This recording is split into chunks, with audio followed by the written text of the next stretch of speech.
सुनो, एक गिलास पानी देना। क्या? एक गिलास पानी ले आओ। ना तो मैं आपकी नौकरानी हूँ और ना ही आपका छोटा भाई जो आपका हुक्म सुनते ही दौड़कर आपके लिए गिलास पानी ले आऊं। मेरे बाप के घर में मेरे एक इशारे पर 10 नौकर हाथ बांधे खड़े रहते थे। ये मत भूलिए कि मैं एक अमीर बाप की एक लौती बेटी हूँ। आप तो उम्र में बड़े हैं ना, किससे किस तरह की बात की जाती है इतनी तमीज तो आपको आनी चाहिए। Mind it.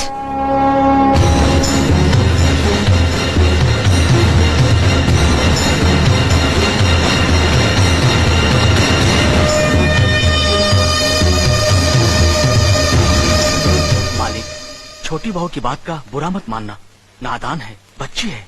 गलती हमारी है मुनीम जी। हमने ऐसी लड़की को काम करने को कहा जिसे काम करने की आदत ही नहीं है। बड़े भैया पानी। नकुल, वो ट्रैक्टर रिपेयर करवा लिया ना? जी करवा दिया।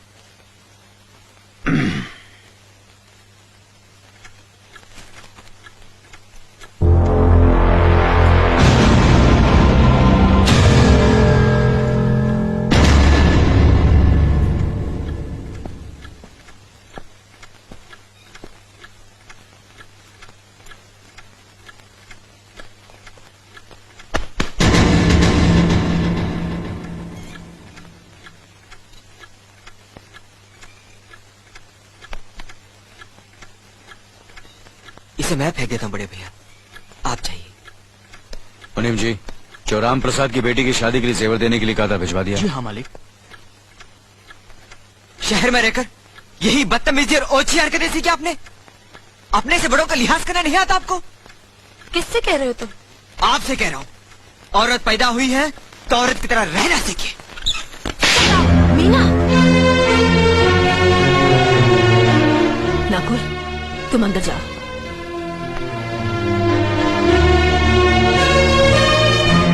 पागल हो गई हो तुम? औरत होकर एक मर्द पर हाथ उठाती हो? इतनी ऊंची घराने की बहू होकर ऐसी नीच हरकत, शर्म नहीं आई तुम्हें? कौन सा ऊंचा घराना? ये जहाँ सिर्फ एक आदमी राजा है और बाकी सब उसके गुलाम। मीना, चिल्लाइए मत। आप मेरी सास नहीं हैं। जिस तरह आप इस घर की बहू हैं, वैसे मैं भी हूँ। बहू हो तो बहू की मर्यादा में रहो। मर्यादा की रस्सी में तो आप जैसी जाहिल और गवार औरतें बनती हैं। मुझ जैसी पढ़ी लिखी मॉडर्न जमाने की लड़की नहीं। Uneducated idiots. Excuse me, I'm not an illiterate. I'm a graduate from the University of Allahabad.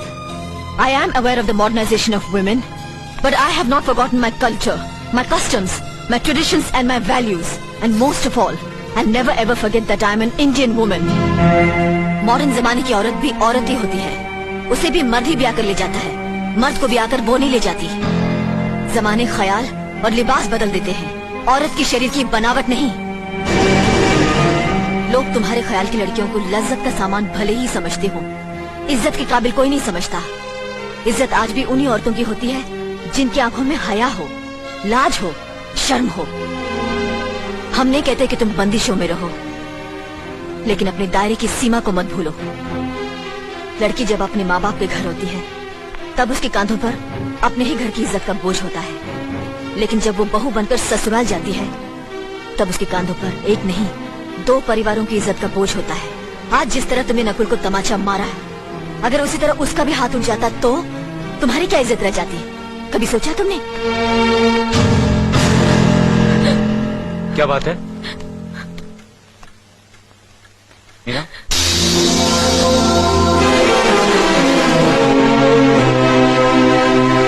क्या हुआ भाभी? हाँ, कुछ नहीं। मीना कह रही थी कि उसे खाना बनाना नहीं आता। हमने सोचा कि 2-4 खरी खोटी सुनाने से ही सीखेगी, तो सुना दिया। बस रोने लगी। क्यों अर्जुन, हमें तुम्हारी बीवी को डांटने का भी हक नहीं? क्यों नहीं, आप हमारी भाभी माँ हैं। आप मार सकती हैं, डांट सकती हैं, कुछ भी कर सकती हैं।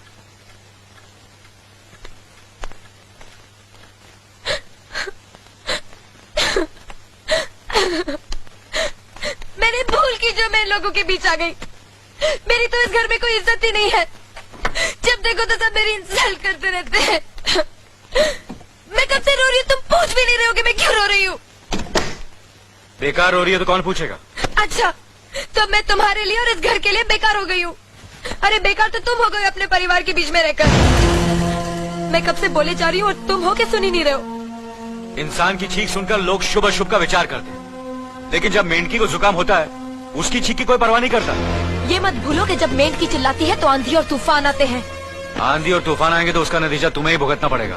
तो फिर ठीक है, अब मैं तुम्हारे साथ तब भी रहूंगी जब तुम मेरे साथ मेरे डैडी के घर रहोगे।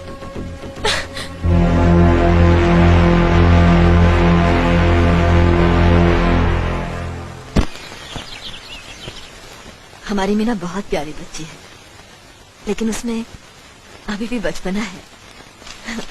हमारे तौर तरीकों को नहीं जानती है ना, लेकिन आहिस्ता आहिस्ता हम उसे सब सिखा देंगे।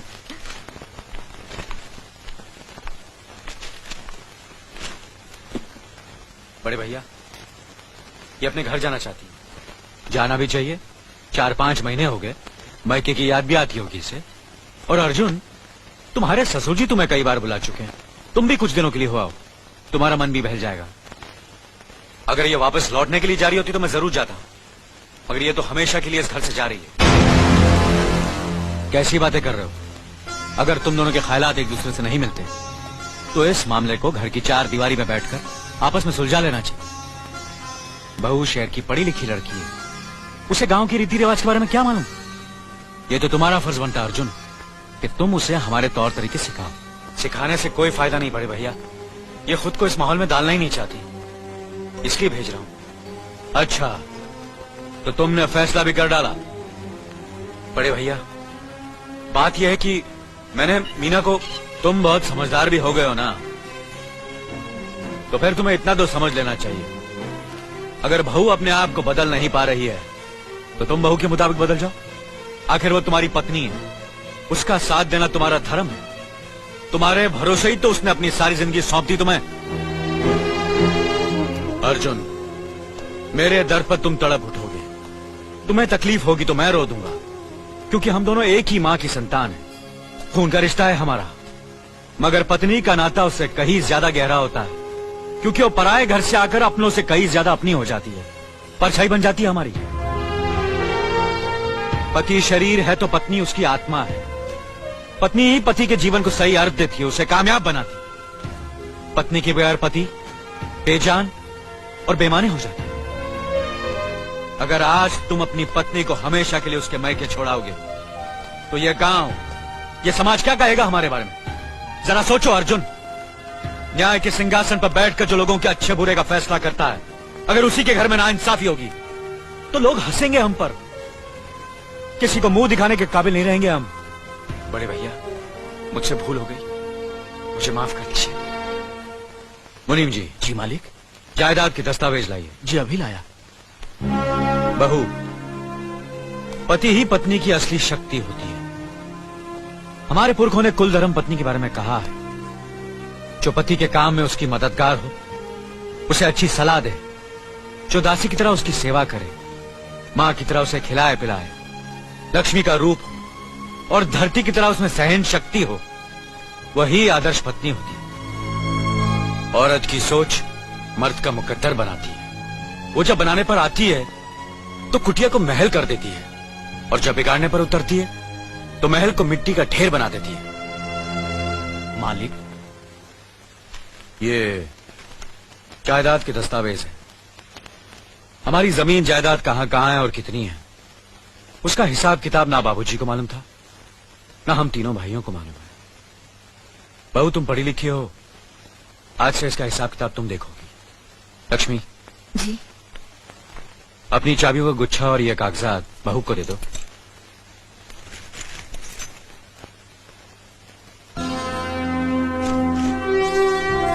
आज से तुम इस घर की मालकिन हो। तुम जहां कहोगी, जिस कागज पर कहोगी, हम तीनों भाई चुपचाप आंख बंद करके दस्तखत कर देंगे। जैसा कहोगी वैसा ही करेंगे। बस एक ही विनती है बहू, हम तीनों भाइयों को अलग करने का ख्याल अपने मन में कभी आने मत देना।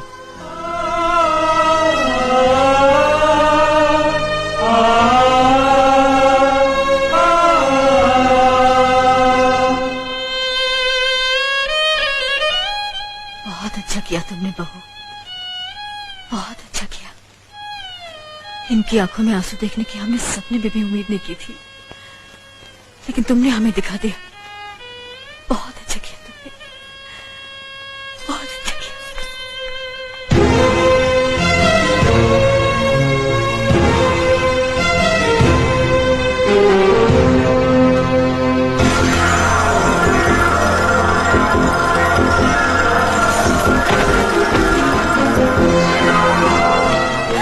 मीना, मीना, क्या हुआ बहू? मीना, मनी जी जल्दी से डॉक्टर को बुलाइए।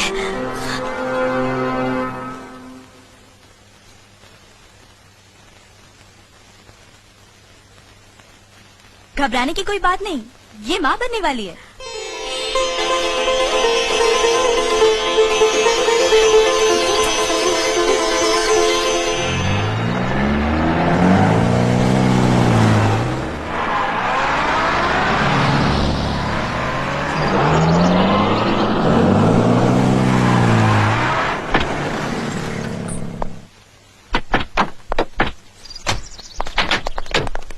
आप लोग यहीं ठहरिए, मैं ठाकुर साहब से मिलकर आता हूँ।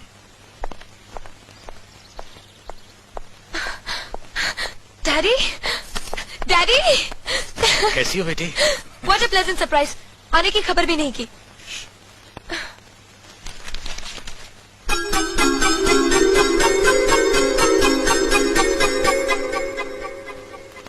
ठाकुर साहब, पाए लागू।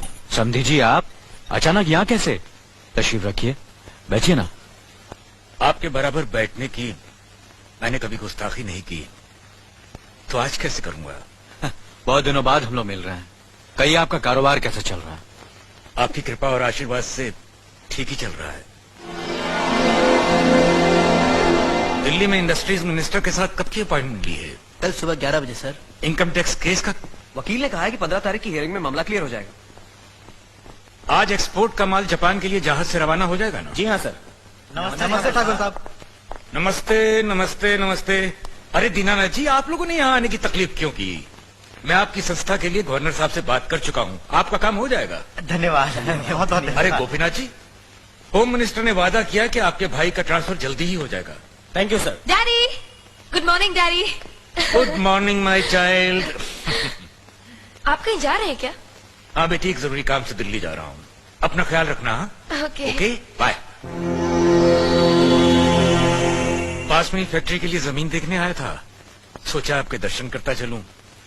अब इजाजत दीजिए। इतनी जल्दी कैसे जा सकते हैं आप? भोजन तो करते चाहिए। माफ कीजिए, आप तो जानते ही हैं, बाप बेटी के घर का खाना तो क्या, पानी भी नहीं पी सकता। शहर में रहकर भी अभी भी आप इन बातों को मानते हैं? शहर में रहूं या गांव में, मैं अपनी परंपरा और संस्कार कैसे भूल सकता हूं? आखिर मैंने इसी मिट्टी में जन्म लिया है। अच्छा, चलता हूं। अजी, कम से कम बेटी से मिलकर उसकी कुशलता तो पूछ लीजिए। ये क्या कह रहे हैं आप? मैं इतना ऊंचा नहीं हूं कि अपनी बेटी की कुशलता पूछकर आपका अपमान करूं। ठाकुर साहब, ये तो मेरी बेटी का सौभाग्य है कि वो इस मंदिर जैसे पवित्र घर में बहू बनकर आई, और फिर आपकी छत्र छाया में तो वो कुशल हो गई। राम राम। राम राम। बेटे, जिस तरह तुम मैके में चहकाती रही हो ना, वैसे ही अपनी ससुराल को भी महकाती रहना। जी।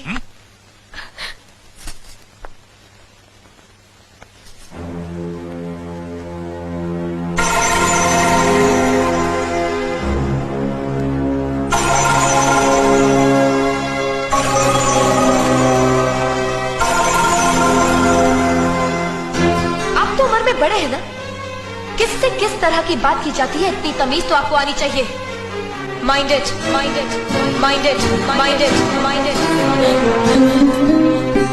बड़े भैया, अरे? मुझे माफ कर दीजिए। क्या हुआ? मुझे माफ कर ये दीजिए। क्या कर रही हो?